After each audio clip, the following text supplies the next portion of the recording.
Okay, so we'll just go ahead and get started, and if anyone joins us on Zoom, we'll just let them in a little bit, but let me go ahead and make this larger.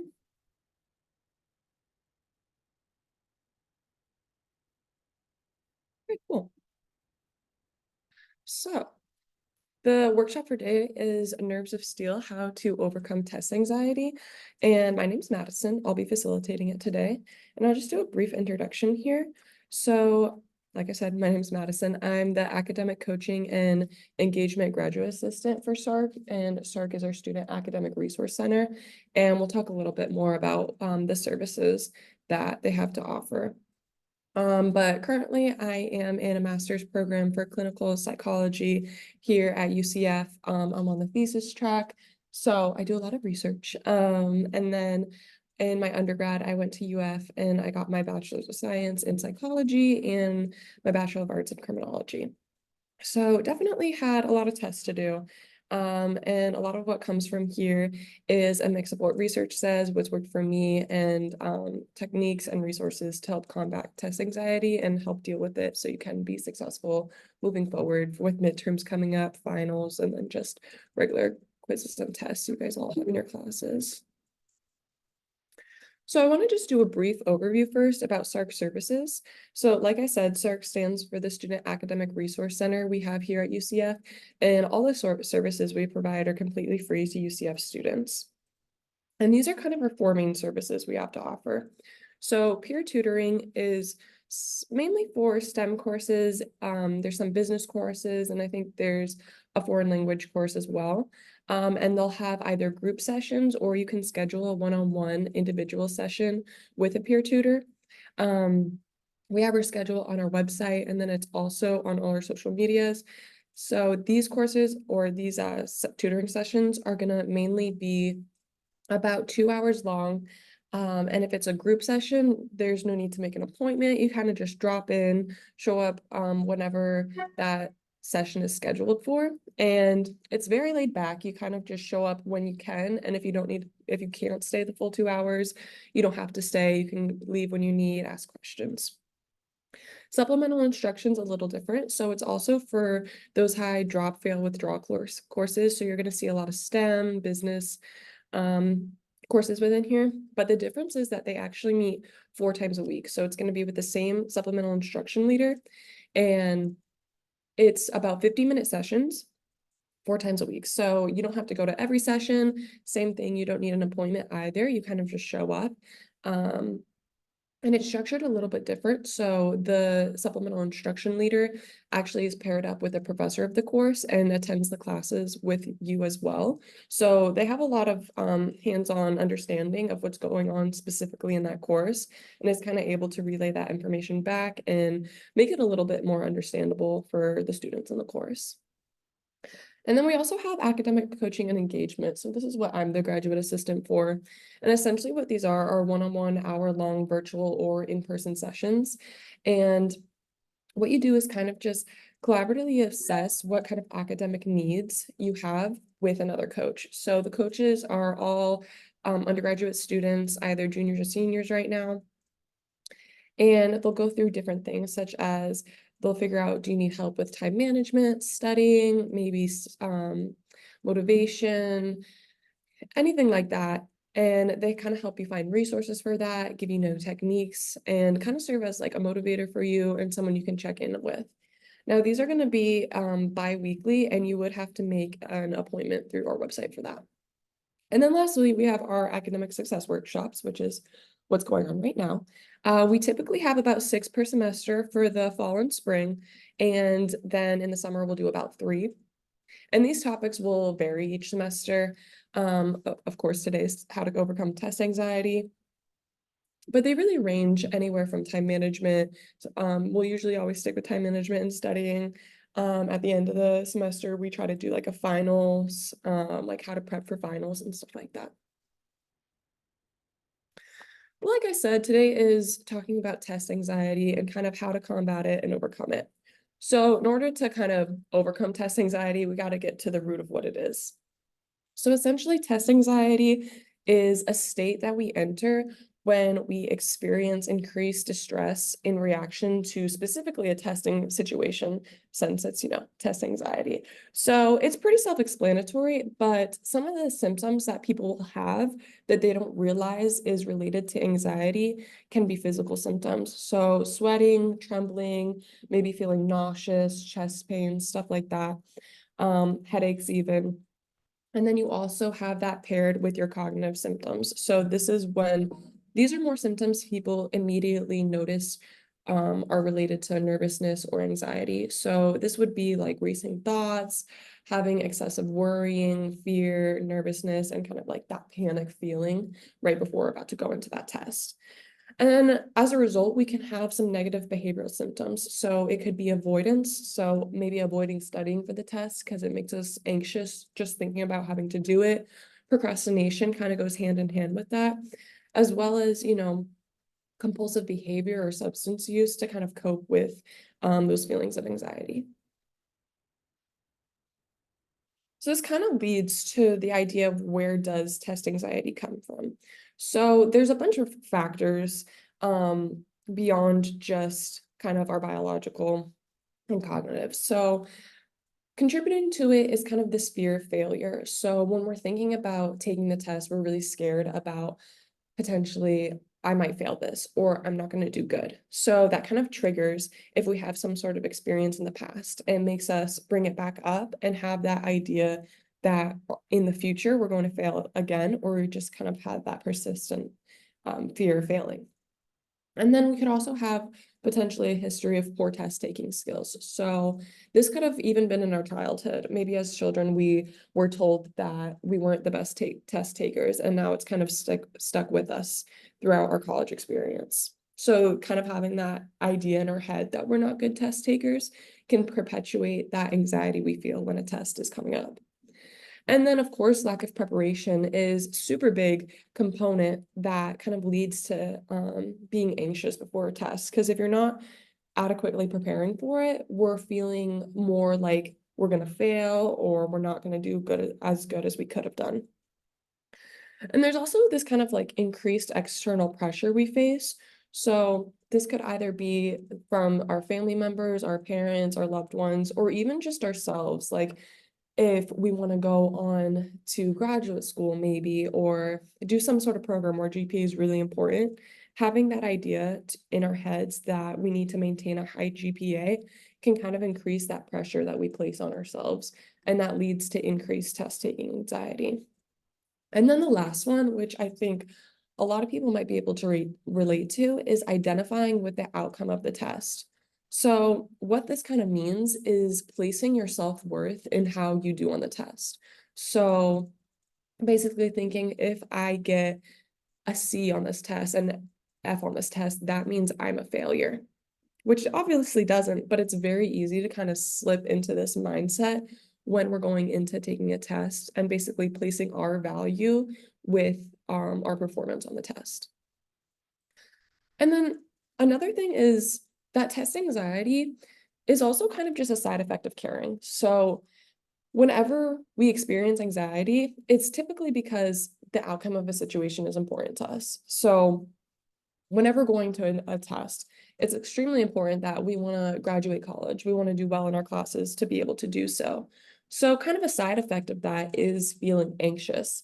But the point at which it gets concerning is if it's affecting our test performance or if it's kind of staying with us longer than after the test is done, or even during the test where it's kind of building up too much to where you're more focusing on that anxiety than the test itself.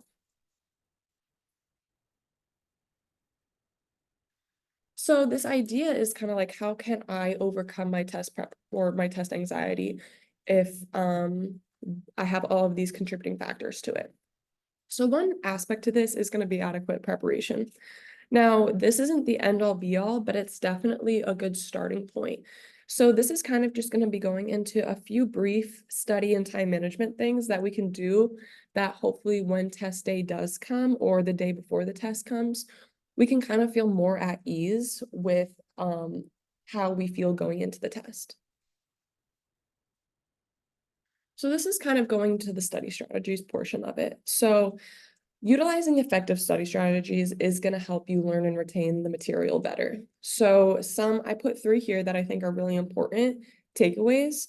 Now, this isn't, a study strategies workshop, but I think it's important to kind of just throw them in because they're going to be useful kind of in all areas, especially when we're thinking about anxiety in regard to a test taking situation. So, number 1 is the spacing effect. So, it can be super hard to get us motivated to actually do this, but dividing your studying days into multiple days throughout the week and dividing that content as well, I'm thinking like the week before the exam is going to be most helpful for you. So, this is going to make you feel less anxious because you're not saving all of your studying for the day of or the day before the test.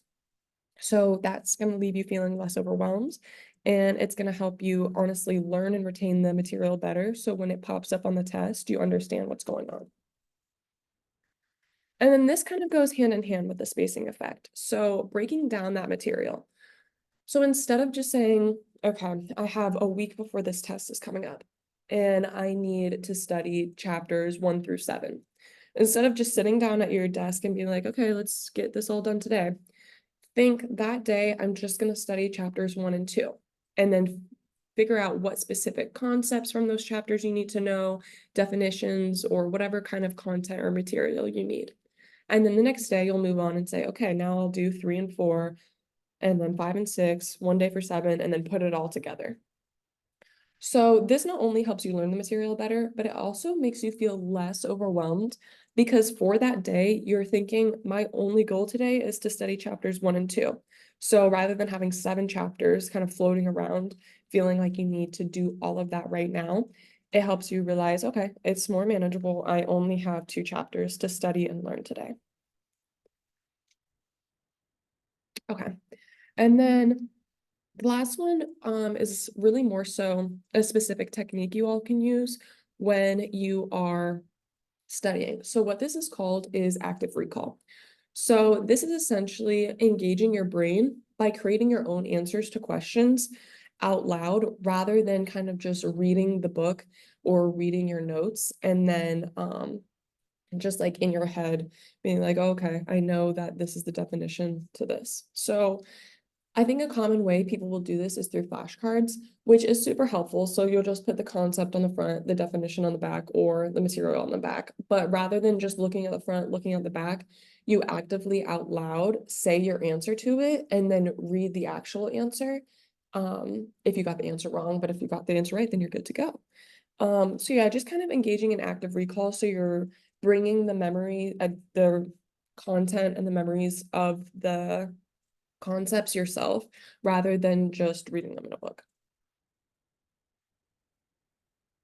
Now, this is going into time management. So I feel a lot of times some components to test anxiety can be related to feeling like we don't have enough time / feeling rushed throughout the test or rushed to get there. So this is kind of just going hand in hand with the studying, but also the actual test day. So the number one thing is making sure you have enough time to both attend the classes prior to that test and then also study. So if you're skipping class because you're like, I really need to study for this test, I don't need to be in class, let's say, because I've heard a couple people will do that sometimes. That's may be effective to help you study, but it's also going to kind of increase that anxiety because you're like, oh, I haven't been in class the couple days before the test. What if they said something important related to it? Or what if they threw in some sort of concept that they said was really important? So kind of making sure at least that week before the test, you are attending the classes and then you're also putting in that study time. And like I said, that goes in with the studying techniques because it should be at least about a week before the test that you're dedicating to studying. And then I really recommend creating a schedule for yourself the week leading up to the test. So writing down specific times that you're actually going to study and dedicate to learning the material or just refreshing it. And now this can be done in multiple ways. It doesn't have to just be done like sitting at your desk with your notes and computer and stuff. So it could be going to SARC for this tutoring sessions or the SI sessions. It could be meeting up with a group of people from your class to participate in group study, or even going, I know professors will sometimes hold their own review sessions, so this could be included in that study time as well. But the main key to this is kind of just making sure you're hitting, it depends for each class, but hitting a solid minimum, I would say 30 minutes to it could be as much as 3 hours if it's a difficult class. So kind of just figuring out that amount of time you need to dedicate to it and then sticking to it. Now, some ways to do this is going to be setting reminders in your phone. I typically don't set reminders, but I will if I have an important test coming up or somewhere I need to be and need to do. So I like to set reminders either through the reminders app, or I'll use the clock app on my phone. And then also on Outlook Calendar or Google Calendar, this is super helpful because it'll automatically just send reminders through your email. And we always have either our phone or computer on us, so it kind of just pops up on there. And this is kind of just a little side note, being mindful of work clubs and then time to travel, because I know for me, I live like 30 minutes from campus, so I have to keep that in mind if I think, okay, I'm gonna study at 2 o'clock, but I get off work at 1:30. It's not really realistic for me to get from work to home and then immediately get home and study at 2. So I try to work that in to make sure I am sticking to the time. So I'll say maybe 2:30 instead. So it gives me time to kind of like decompress from the workday, maybe get a snack, and then start doing my studying. Now, this is more so for the actual day of the exam, but showing up early to the exam is super helpful. And I know this can kind of sound maybe obvious or something you guys don't want to do, but it does give you a little bit of time to kind of habituate to your environment. So when we're in a new location, or even if the exam's just like in the regular classroom, it can feel a little daunting, especially when you're like, okay, I know we're not here just for a regular class and a test is coming up. So finding that location and then showing up at least 15 minutes early, find your seat, get comfortable with it, get all the test materials you need out. So it can kind of put yourself in the mode that you're about to take a test, but also let yourself take a couple breaths and relax when you're there. Now, this next part is kind of asking clarifying questions. So I know this can seem like, okay, yeah, obviously we need to ask questions, but I feel like a lot of students don't often utilize maybe professors or TAs as much as they can be. So this could be done inside of class. However, sometimes, you might not want to interrupt, or the professor needs to leave quick, or you don't want to ask in front of everybody. So attending the professor's office hours or the TA's office hours is going to be super important because they're going to hold at least one day of office hours before that upcoming test. And they might be busy, but you could literally wait outside their office, or if they hold Zoom office hours, just wait in their waiting room. They'll call you in when you need, and then during that time you're waiting, you can be studying for that test. So when you're attending these office hours, in addition to asking any questions about the content or the material that's gonna be on the test slash clarifying any confusion you have on it, you want to ask just the basic questions if they haven't already provided this information for you. So you want to be asking, what is this test going to be looking like? What's the format? Are we doing multiple choice? Or is it all like what's that word? Oh, short response. Asking how many questions it will be, honestly, I feel like I have someone in every class ask this, and some people will be like, why are we asking this? But it's a really helpful question because it'll help you realize, is this question gonna be like, is this test gonna be like 50 questions long and multiple choice where I can just like sit down and kind of like have some answers for me provided, or is it like 5 short response questions where it's going to be an hour of me having to like write out by hand the answers? So it really helps you realize what you're going to be in for and helps you prepare a little more. I don't know how often you guys have open book tests, but I do sometimes. So me personally, I like to prepare for it because then I know it gives me kind of like a little safety net. And then if I have multiple tests that day, I can be like, okay, maybe I should study a little bit more for the test that's closed note, closed book.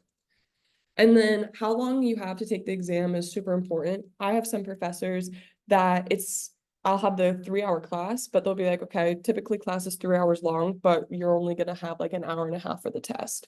So kind of just clarifying, do we have the whole class period, or what's the situation like? And then, like I said, just finalizing any concepts that you might be confused on for the exam. Okay, so this is kind of going into what if I prepared very well, I studied to the best of my ability, but I'm still anxious going into this test. So this is one of the #1 techniques I like to use personally and has been clinically shown to be effective. So just in general breathing techniques, but personally I liked the box breathing technique. So I have a little video I'll show in a second and we can do it together. So it'd be kind of nice to practice it. But this can be super helpful either when you're studying, before the exam, or even during the exam. So if you're feeling very overwhelmed when the exam's actually here and you see like that paper and then your mind immediately goes blank, like I've known that that's happened to me before, kind of just take a minute and be like, okay, let me take some deep breaths. I like box breathing because it gives you a specific breathing exercise to do rather than just telling yourself to take deep breaths. So I'm gonna go ahead and open this link. Let me reshare it on the Zoom. There are times when we all experience feelings of stress or anxiety. In these moments, you can use your breath to help calm those feelings. Box breathing is a simple relaxation technique that can help you reset your breath and return to its normal rhythm. You can do it anywhere, anytime. Box breathing can help reduce stress and improve mood. It can also help with controlling and managing emotions. It's very easy to learn. Imagine breathing around a box. Inhale as you visualize going up one side of the box, gradually filling your lungs with air. When you reach the top, hold your breath for 1 to 5 seconds as you picture going across the top of the box. Exhale gradually as you imagine traveling down the other side of the box. Pause again for 1 to 5 seconds as you go along the bottom of the box. Then repeat. This can be done 7 to 10 times in a row, focusing on the breath. If you can do it sitting down with your feet grounded, that will help too. But really, it can be done anywhere. Box breathing has physiological and psychological benefits. Physiologically, it regulates breath, increases oxygen to the lungs, and can help reduce blood pressure and lower heart rate. Box breathing can help psychologically by providing focus to your breath and removing attention from the things that are causing feelings of stress and anxiety. The repetition of box breathing can also help reduce stress. So, in moments when feelings of stress and anxiety are overwhelming, remember box breathing and the power of your breath as a simple way to relax and breathe a bit easier.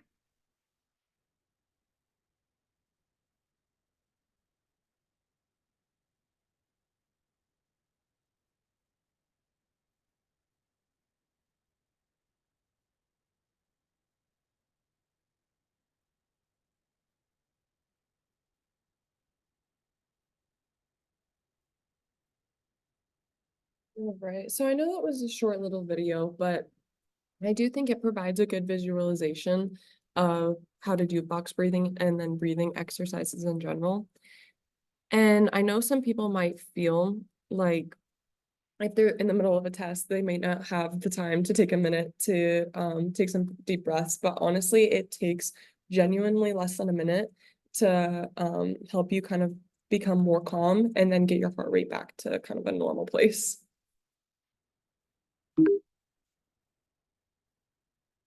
Now, this next technique is journaling. So I know some people might have like a visceral reaction to journaling, and be like, oh, that's not really fun or necessary. But it's not even journaling every day or anything like that. This is more so journaling right before the test is about to happen. So let's say you show up to the test like 20 minutes early, you got your seat, you're all good to go. You then would take out a piece of paper and just write down exactly what you're feeling. So if you're feeling very anxious, write it down. And that way you can have it somewhere out of your head, but still on a paper. So there's kind of this belief with a lot of people who face anxiety is that if they don't worry, then they're not going to do as well, which is definitely a misconception. However, it's very valid to have that feeling. So instead of allowing yourself to keep worrying and and persevere on like these rumination, instead you can take those worries out of your head and write them on a paper so they're still safe. It's kind of proof, hey, I was worrying about this. I do care a lot about this test coming up, but I don't need to carry this mental load with me right now while I'm taking the test. And research also has shown that people who do this actually score a grade point higher than students who don't. So it may seem silly, but it genuinely has shown to be effective. And it also just frees up mental resources so you can devote more time to the test. So kind of in spirit of this, I was thinking we can do this like not, it doesn't have to be a pen and paper. It could also just be on your phone, and I'm gonna do it as well. So just taking 5 minutes max, I'll probably do like 2 or 3 minutes just for the sake of time.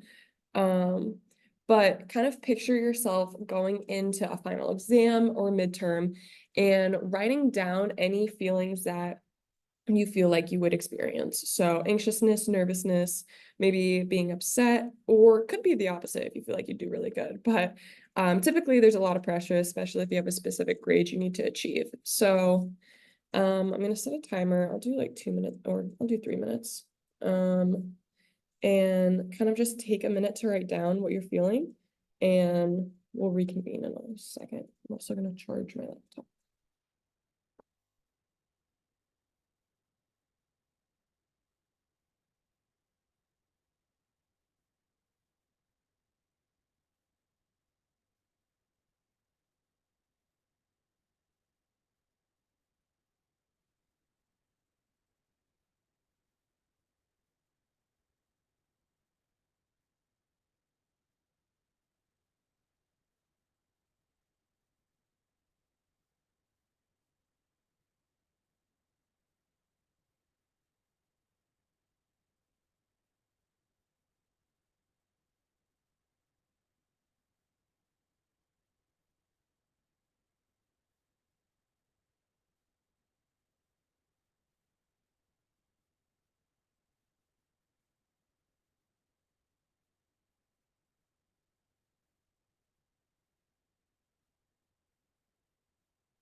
Okay, so the time went off. Um, so I don't expect you guys to share because it can be personal, but I'll just wrote down some things that typically like I'll think of before I'm going into a test and kind of what goes through my head, but putting them down on paper makes me feel a little more like at ease with it. So I think if I don't get grade I want on the test, I'm not good enough, other people are better than me, I won't graduate, I won't have the career I want after or meet my goals. So it's kind of these really big anxieties that kind of come out when I'm about to take a test. But usually when I write them down, it helps me realize one, they're a little bit silly to have bank all of my life on this one test. And then it kind of helps me like put into perspective like what this test is and then who I am as a person and lets me kind of separate myself from it. And I know 10 minutes kind of sounds like a lot, but even if you do it just for 3, it's better than not doing it at all. So definitely recommend taking a little bit of time before going into your next test to do this. Okay, and now this next one is another one people might cringe at, but I really think it is helpful. So it's this idea of guided meditation. So in general, meditation kind of lets you observe what you're thinking and kind of your feelings and emotions and separate yourself from them. And then that kind of helps you calm down and feel more peaceful. So rather than being in your head and concerned about everything, it lets you actually focus on the test instead of your own worries. And then this also goes back to kind of a lot of things that breathing techniques will help you with. So it helps regulate your breathing and then also helps you accept the thoughts you have and just become more comfortable with the situation you're about to experience. So this could be in general for any anxiety inducing situation, but specifically for a test, there's actual videos that go into guided meditation for test taking. So, oh, like I said, yeah, and they're available on like YouTube, Spotify. There's one called like Headspace, and they have one specifically for like exams coming up or quizzes and stuff like that. Now, this is also another way, kind of what I was saying earlier about de-identifying with the outcome of the test. So reframing your mindset. So, like I said, test anxiety is also as often a result of identifying yourself with how the test goes. So if I get an A, I'm gonna accomplish all my goals in life. I'm gonna graduate college on time. I'm gonna make my parents proud, everything. But if I get a D, I'm gonna fail out, never get a job. I'm gonna become homeless and I'm gonna have a lot of struggles. But neither of those extremes are true. The test is very much not going to determine the rest of your life, especially if it's just one test for one class. So it's kind of separating yourself from these big extremes from one end to the other. So this is even true when the result comes out as well. So if you get an A on that test, it's amazing. That's awesome. But that doesn't mean that you're set for the rest of your life. It means you worked hard and you were able to do a great job on this test. But you have to think, what if I got a D? Would that mean that the work I did doesn't matter? Does it mean that now I'm not going to become successful? No, it doesn't mean that.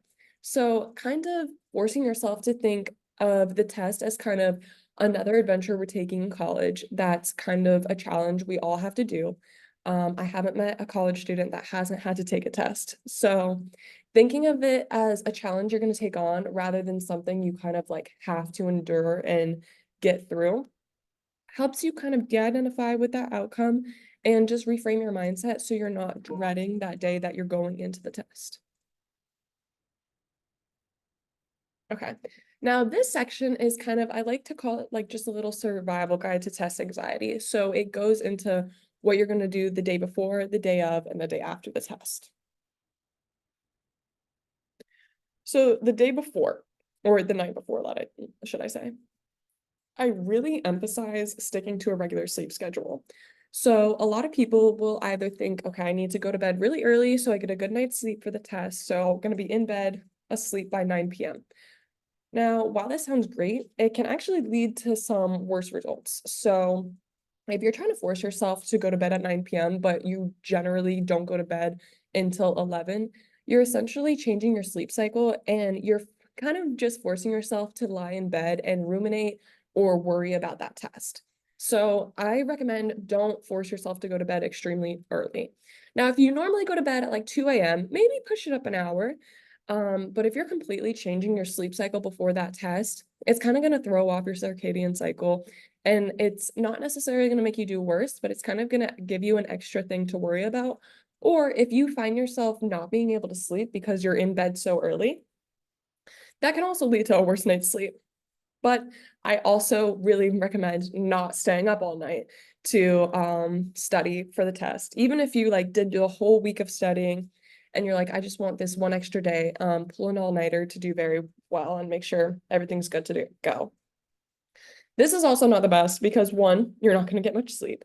And then two, there's actual studies that show when you do go to sleep, it helps you retain the information in your brain and it kind of just solidifies it in there, especially if you go to sleep kind of thinking about not the test in general, but just like content that's going to be on the test. It helps you actually solidify the information in there. And then it's going to be a lot better than staying up through that entire night just studying and constantly reviewing the material. And this is just kind of an extra tidbit that if you feel like you're super behind in your studying, it is better to study what you feel like you kind of know and could get, a solid understanding of than material that you're like, this is super hard. There's no way I'm going to understand it. My tip is kind of don't worry about that too much. Figure out what you think you could do realistically well on, or maybe what the content or the test, what the content is going to be on. All right, so this is during the test. So it's the day of, we're sitting at the test. These are kind of just general tips I have that some people will forget. I feel like in high school, we were told a lot of like test taking tips that really got lost through the college experience. But when I was looking stuff up, these kind of stood out to me the most, and I feel like are the most helpful in general and do have research supporting them. So, of course, read instructions carefully, and actually, if it's not an online test, because obviously that's a little more difficult to underline anything, but if you have a physical test in front of you, get out your pencil and actually underline key phrases, even if you feel like, okay, I don't need to. Just do it. It helps you easily look back when you're reviewing the test again, see what that question was about, and automatically be like, oh yeah, this is what I was thinking when I read this question. And then also, try not to fall into the fallacy of working super hard on a question and being like, okay, I've worked on this question for 20 minutes. I can't give up on it now. Absolutely not. You can give up on a question if it is too difficult and you feel like you're not going to get it. It's better to keep moving forward and answering more questions rather than just kind of getting stuck on one and trying to put all your time there. And then also focus on questions that are worth the most points. That being said, don't fall into the kind of mistake of, okay, this question's worth 20 points, so I really need to do very well on it. If you have one 20-point question and then like five 5-point questions, knock out the 5-point questions if you know them better. So kind of find that balance of what's worth the most points and what do I know, and then answer those questions accordingly. Because the test typically is not going to be designed in a way that's most helpful to you taking it. Typically, the professor is just doing it either based on the concepts in order or whatever they feel like. So definitely manipulate the test to be best for you. Now, on the multiple choice ones, this is kind of the biggest advice I have. So, and I find that it helps me do better. So when I'm doing a multiple choice test, I'll think of my own answer. I'll like not even look at the answer options. Just read the question and think of your own answer before looking at the option choices. And then when the option choices come up, match what your answer in your head was to the option that's closest. Now, this helps you remove any distracting answers. So sometimes, there will be little like trick answers that professors will throw in there to kind of throw you off course. But kind of having that answer you already had in your head can help you like eliminate those. And then it also helps you feel a little bit more confident in your answer. Now, I will say this isn't going to help if you have no idea about what the question is. So abandon this method if you're looking at that multiple choice and you're like, I have absolutely no idea. Then you're really just going to have to look at the answers, cross off, process of elimination it. But if on questions that you feel like you have a solid understanding, definitely think of it in your head before you go ahead and look at those answers. And lastly, I really emphasize trusting yourself. So I know we've all been in the situation where we're kind of like pick an answer and then we're like, oh wait, no, let me actually change it. And then we're kind of struggling, should I change it? Should I keep it? Kind of the general rule of thumb is always keep your answer. So typically whatever you first think in your head is going to be the correct answer because it's the most readily available information that you had. When we go back is kind of when we're second guessing ourselves, and then we get the test back and we're like, oh my goodness, that was actually what I had originally and now it's wrong. So unless you've remembered like a key piece of information or you found it somewhere else in the test, because you can sometimes, use that test against itself, keep what you initially put because typically that's going to be what the right answer is. Okay. So then we're going into after the test. So test is over, it's submitted, nothing we can do at this point. Give yourself the day to kind of ruminate over it. So discuss it with your classmates if you're allowed to, make sure they've already taken the test. So kind of just be like, oh, that was difficult. I had troubles with this. What'd you get on this? Blah, blah, blah. But then the next day, just focus on your other assignments and other tests, projects, anything you have going on outside of school, maybe clubs or just like fun social activities, instead of worrying how you did on the exam. So I really recommend this because there's really nothing we can do about it at this point now that the exam is over. So there's really no use in making ourselves feel worse, ruminating and getting more anxious about it. So kind of just moving forward and being like, okay, let me go on to my next test now or focused on the next thing, because this is going to help you become more successful in all your courses overall. And then lastly, I always want to say use your resources. So if we are feeling very anxious, and it's not just in regards to a test, we're feeling these heightened levels of anxiety kind of in all aspects of your life, I highly recommend looking into CAPS. So just our counseling and psychological services, free to UCF students. It's going to help you prioritize your mental health, figure out where these sources of anxiety are coming from, and help you navigate it. And then also the student accessibility services are going to be super helpful. You don't necessarily need to be diagnosed with anything to get like extended test time if you feel like that's what you need. And they'll help you figure out what is going to be best for you.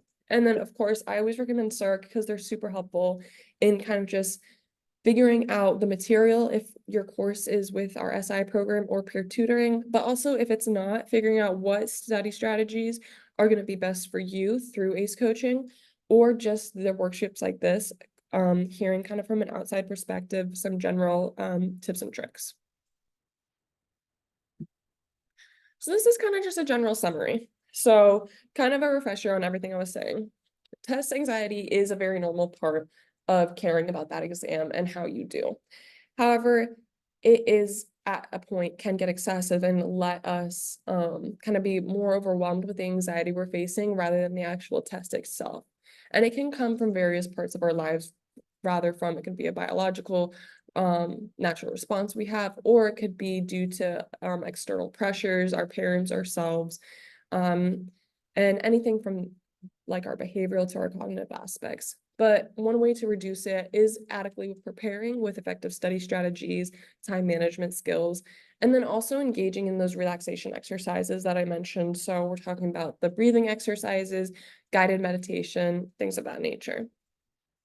And then also you can do these during the exam, not so much the guided meditation, but it's definitely like doing the box breathing. If you're feeling your heart racing and you're like, can't focus on the test, give yourself a minute to calm yourself back down, get your heart rate back to a normal level.